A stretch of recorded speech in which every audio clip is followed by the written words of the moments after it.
Assalamualaikum warahmatullahi wabarakatuh. Kembali lagi di Witri Anwar Channel. Hari ini saya akan membahas sejarah tentang benua hitam yang disebut benua Afrika. Saya akan membahas tentang sejarah, yaitu masuknya agama Islam ke benua Afrika. Sebelumnya, jangan lupa tekan tombol subscribe.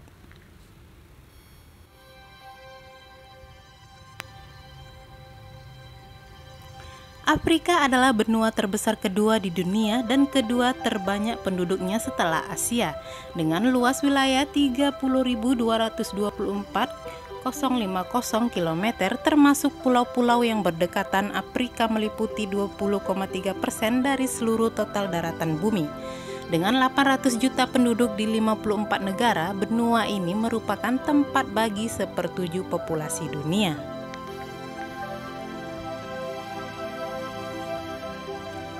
Islam masuk di benua Afrika pada masa Khulafa Ar-Rasyidin. Bahkan Rasulullah Shallallahu Alaihi Wasallam hijrah untuk pertama kalinya ke Habasyah yang dipimpin oleh Raja Najasyi pada tahun kelima kenabiannya.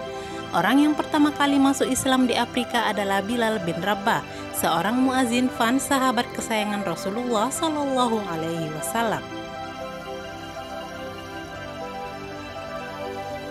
Sebelum Islam datang, wilayah ini merupakan wilayah strategis yang merupakan jalur perdagangan antara benua Afrika dan benua Asia. Sebelum wilayah ini ditaklukkan oleh pasukan Muslim, wilayah Mesir yang termasuk Afrika Utara dikuasai oleh Romawi. Setelah kekuasaan Islam telah memenuhi wilayah Afrika Utara, Islam menyebar ke wilayah Afrika Barat pada masa dinasti Marabitun dan menaklukkan daerah Ghana pada abad ke-11. Penyebaran Islam di Afrika memunculkan kerajaan Islam yang didirikan oleh para penduduk seperti daerah Mawali, Mozambik, Zanzibar, dan sebagainya. Pada abad ke-19 terjadi pembentukan organisasi Muslim di Tunisia. Gerakan dakwah di Afrika Utara sangat kental dengan gerakan Sufi, seperti di Tunisia dengan tarekat Qadariyah, Rahmaniyah, Isawah, dan Tijaniyah. Meskipun akhirnya negaranya sekuler, namun praktek keberagamannya sangat sufistik. Maroko adalah sebuah negara yang merdeka yang mempunyai kemampuan bertahan sebagai sebuah rejim. Otoritasnya didasarkan kombinasi antara simbol khilafah dan sufi. Meskipun negara ini sangat kesulitan dalam memperkokoh otoritasnya di wilayah pedesaan atau pedalaman. Gerakan Islam di Maroko awalnya dalam kebimbangan antara cara keberagamannya kaum burjuis kota, melek huruf, puritan, skripturalis, namun satu sisi ada suku-suku tradisionalis yang praktek keberagamannya. Pemerintahan Utsmani mendirikan rezim pertama di wilayah Tripolitania, Cyrenaica, dan Peza, yang mana pada masa modern ini membentuk sebuah negara yang dikenal sebagai Libya. Selama pada masa pendudukan Utsmani, Libya merupakan wilayah yang tidak memiliki catatan sejarah sejak 1835 sampai 1911 Utsmani mengadakan perubahan.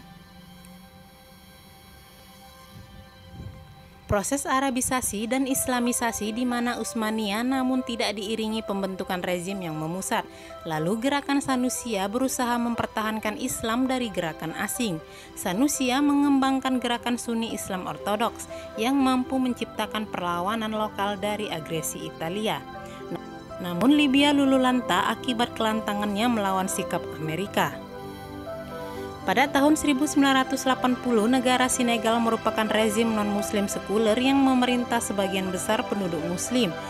Meskipun rezim ini diorganisir sesuai institusi politik dan kultural politik Eropa dan dijalankan oleh elit non-muslim, bagian terbesar penduduknya terdidik dalam sejumlah tarekat sufi.